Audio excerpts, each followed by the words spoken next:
इसी के साथ ये खबर आ रही है उत्तर प्रदेश से जुड़ी हुई है और क्राइम से जुड़ी हुई है। उत्तर प्रदेश के गोंडा जिले में राम जानकी मंदिर के पुजारी पर जानलेवा हमला हुआ था और इसी को लेकर पुलिस ने 7 लोगों को हिरासत में लिया है। और आपको बता दें कि इसमें महंत सीताराम दास भी शामिल हैं और एक बहुत अहम खुलासा किया गया है। बीते 11 अक्टूबर को राम जानकी मंदिर पर जो पुजारी पर हमला हुआ था, गोलीकांड हुआ था, उसको लेकर पुलिस ने पूरी जानकारी दी है। और एसपी गोंडा ने बताया है कि जमीन हथियाने के लिए मंदिर के दोनों पुजारियों ने ये साजिश रची थी। इसमें 7 लोग शामिल बताए जा रहे हैं और दोनों पुजारी भी इसमें शामिल हैं। दिनांक 11 अक्टूबर को अर्ली मॉर्निंग लगभग 2 बजे एक सूचना प्राप्त हुई थाना इटिया थोक क्षेत्र के तिर्रे मनोरमा गांव के राम जानकी मंदिर से एक पुजारी के घायल होने की सूचना मिली। इस सूचना पे तत्काल पुलिस टीम मौके पे पहुंची, हॉस्पिटल जाके जानकारी की गई तो ये पता चला कि वहाँ पे रह रहे एक पुजारी जिनका नाम सम्राट दास है, उनको बाएं कंधे पे गोली लगी थी। जब डॉक्टर से बात हुई तो उन्होंने बताया कि गोली बिल्कुल नज़दीक से मारी गई है, ऑलमोस्ट सटा के गोली मारी गई है। उसके बाद वहाँ पे तत्काल उच्च अधिकारियों द्वारा मौका निरीक्षण किया गया। जो तहरीर प्राप्त हुई उसमें पुजारी ने 4 लोगों को नामजद किया जिनसे उनके पूर्व में विवाद चल रहे थे, जो उसी गांव के रहने वाले थे। इस घटना का आज सफल अनावरण किया गया है और ये पाया गया है कि जो बात बताई गई थी वो पूरी तरह से असत्य और निराधार थी। ये उन 4 लोगों को फंसाने की साजिश थी और आज इस साजिश का पर्दाफाश किया जा रहा है। कुल 7 लोगों को इसमें गिरफ्तार किया गया है। एक अन्य व्यक्ति जो कि घटना में चोटिल है वो अभी हॉस्पिटल में है, जो कि साजिश का हिस्सा है, और एक अभियुक्त इसमें फरार है। घटना के पीछे का बैकग्राउंड ये रहा है कि उस मंदिर के ज़मीन का विवाद अमर सिंह से और पुजारी के बीच में, जो सीताराम दास जिनका नाम है, उनके और अमर सिंह के बीच में ये विवाद था। इसमें पिछले वर्ष भी मुकदमा लिखा गया था और कुछ ही दिन पहले अमर सिंह जेल से बाहर आए थे। जेल से उसके बाहर आने के बाद से ही पुजारी तथा वर्तमान ग्राम प्रधान वहाँ का, चूँकि प्रधानी का इलेक्शन आने वाला था और उसके दिमाग में ये था कि अगर अमर सिंह दोबारा जेल चला जाएगा तो उसकी प्रधानी आसान हो जाएगी और एक पंथ दो काज हो जाएगा। पुजारी भी इसमें संतुष्ट हो जाएगा और जो प्रधानी का चुनाव है उसके लिए आसान हो जाएगा।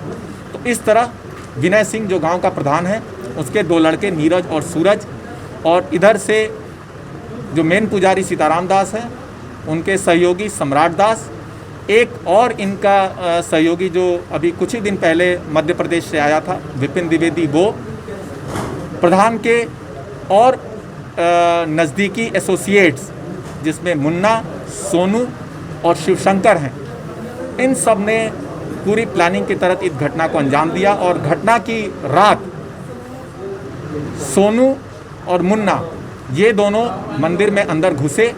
उस समय एक होमगार्ड लापरवाही पूर्वक सो रहा था।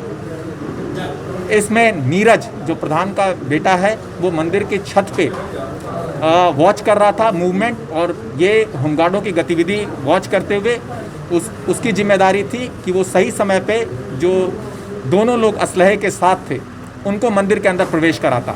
इस तरह जब एक होमगार्ड लघु शंका के लिए मंदिर के पीछे साइड गया, तभी नीरज ने इशारा किया और 2 अभियुक्त जो इसमें मुन्ना और सोनू हैं, ये मैं असलहे कारतूस के अंदर आते हैं। दरवाज़ा खुला था, चूँकि पूरी प्लानिंग थी। मंदिर के अंदर का दरवाज़ा खुला था जहाँ पुजारी सो रहे थे। सीधा जाके बाएं कंधे पे सटा के गोली मारी गई। इस उद्देश्य से मारी गई कि इनको जीवन भय भी ना रहे और दूसरे को फंसाया भी जा सके, और तत्काल वहाँ से भाग गया। सोनू जो है, मुन्ना के साथ सोनू जो था वो भी असलहे के साथ गया था। वो एज अ बैकअप वहाँ गया था कि अगर कोई समस्या आएगी तो वो भी रिएक्ट करेगा। इनके जाने के बाद जब होमगार्ड ने फायरिंग की आवाज़ सुनी तो पुजारी के पास गया, और जब उसको खून से लथपथ देखा तो जो मेन पुजारी सीताराम दास, जो कि वापस अपने कमरे में चुपचाप बैठा हुआ था, उसको जगाया वहाँ पे इन्होंने बिना एम्बुलेंस को कॉल किए, बिना वहाँ से 112 पे कॉल किए, पहले ये प्रधान के घर सीताराम दास और एक होमगार्ड को लेके प्रधान के घर गए। पीछे से जो पुजारी जिसको गोली लगी थी उसने दूसरे होमगार्ड को लेके प्रधान के घर जाने की बात कही। वहाँ जाने के बाद प्रधान की गाड़ी से ये लोग हॉस्पिटल आए और उसके बाद उन्होंने अपनी तहरीर दी और तहरीर दे के मुकदमा कायम कराया। इस तरह से ये पूरी घटना की प्लानिंग, उद्देश्य और कैसे कारित की गई थी, ये पूरा पटकथा जो है इनके द्वारा रची गई थी। जैसा मैंने बताया, इसमें मेन पुजारी सीताराम दास, जो इनका सहयोगी जो चोटिल है सम्राट दास, उनका एक और साथी विपिन, प्रधान के दोनों पुत्र शिवशंकर, मुन्ना और सोनू, इस तरह पूरे घटना में शामिल रहे, जिसमें 7 लोग गिरफ्तार हैं। एक जो सम्राट दास चूँकि चोटिल हैं, उनका हॉस्पिटल में इलाज चल रहा है, वो हमारी निगरानी में है, और एक अभियुक्त सूरज जो प्रधान का पुत्र है वो फरार है। मुख्य साजिश करता है इसमें मुख्य पुजारी हैं। मैंने जैसे बताया, दोनों लोग हैं, पुजारी भी हैं और प्रधान भी हैं। चूँकि पुजारी का ज़मीनी विवाद और प्रधान का प्रधानी में अपनी पकड़ को और मजबूत करना, ये दोनों उद्देश्य रहा है।